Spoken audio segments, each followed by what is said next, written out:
Hello guys, আমি এখন বসে আছি স্নান করে। আজ আমাদের বাড়িতে একটা ছোট মতন পূজা ছিল, তার জন্য আমি বসে আছি।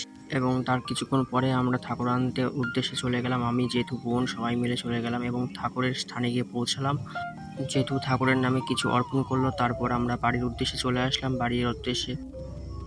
বাড়ি এসে যে পৌঁছালাম, দেখি এদিকে লন্ডভন্ড হয়ে গেছে ঝড় বৃষ্টির জন্য। আমাদের প্যান্ডেলটা ছিঁড়ে গেছে জল কাদা এবং ঝড়ো হাওয়ার জন্য।